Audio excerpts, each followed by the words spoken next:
Hello, ladies and gentlemen, this is Rune Snow, and today we'll be talking about Magic the Gathering top 10 crystals. That should be fun. So, now at number 10.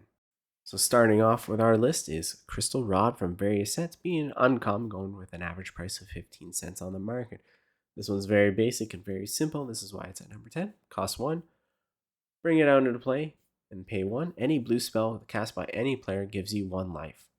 So in the long run, I don't feel like this is very powerful because who cares about 1 life when you can spend 1 mana on anything else? So this is why it's at number 10. So let's move on to number 9. Which we got next is SAVAI Crystal from Icaro, Lair of Behemoths. It's an uncommon, just going for whopping 13 cents. Well, this is just basically the counterpart of dual lands. It costs 3 mana for this artifact, therefore adding the 3 mana to your choice with the cycling, which is pretty typical for a land. So if you're stuck with no lands, this would be the choice, but most people play dual lands, and this is why it's at number 9. Now, at number 8, we have the infamous STONESPEAKER Crystal from Commander Legends Battle for Baldur's Gate. It's uncommon for 14 cents on the market at this time of video, and that's maybe because it's brand new and we're not figuring what the prices are. So it costs 4 mana. It says tap to add 2 colors to your mana pool, or sacrifice exile number of target player's graveyards, draw a card. So it does have that cool ability of exiling target player's graveyards if you really want to, because you don't know where you're going against. This is why it's at number 8, because it does give that unique ability to semi-control the board.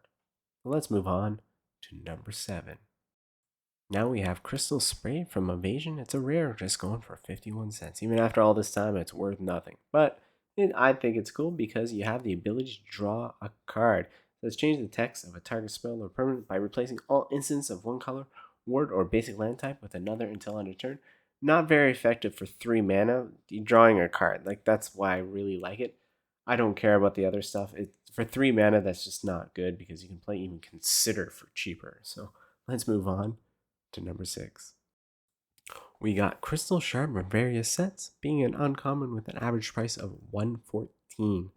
This one costs 3 to put into play, but then costs another 3 to activate this ability, or 1 island. Return target creature to its owner's hand unless its controller pays 1. So it gives that universal ability to pay 3 or 1, so obviously you would use this in island, and this is more of an annoying card than being a good card. Let's move halfway down our list to number 5, which is one of my personal uncommon favorites from the Urza Sega series, but it is from various sets. Crystal Chimes is an uncommon, going for an average price of just under $2. Costs 3 mana, again. For 3, sacrifice it, return all enchantment cards from your graveyard to your hand. So it's like Replenish, but the cheaper version. So let's move on to number 4. We have Memory Crystal from Exodus. It's a rare, going for just under $3. And it's really good if you can pull it off. It costs 3 mana. All buybacks costs are reduced by 2.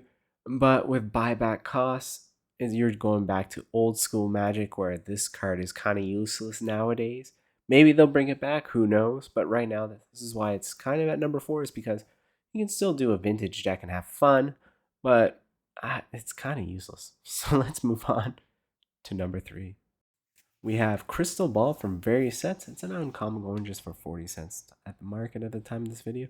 And this picture is really cool. It kind of reminds me of Curse Artifact from the Dark. And again, I don't know what it is with the crystal. It costs 3 mana to play. I guess it's some ongoing theme that being got in the Magic world. Basically, it's very simple. It costs 1, tap, scry 2. Scrying can be very helpful in a deck, especially if you're facing an opponent of any type of deck. So let's move on to number 2. We have Crystal Vein from various sets, uncommon, with an average price of $2.27. So that's pretty good for an uncommon. It's very simple and very basic like the other ones. Add 1 colors to mana pool. Can't argue with that. Or sacrifice it. Add 2 colors to your mana pool. So if you're making an artifact deck, you can just definitely pump it out right away. First turn, 2 mana. Boom.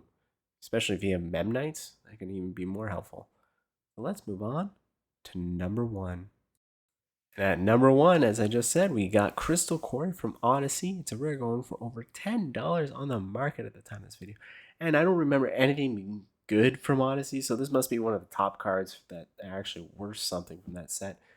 It's add 1 colors to your mana pool, pretty impressive, and then you pay 5 to add every color to your mana pool. So this is very effective if you're doing a multicolored deck, especially when you have have every permanent of every color in your deck and you win the game. I forget the name of that card, but this card would be perfect for it.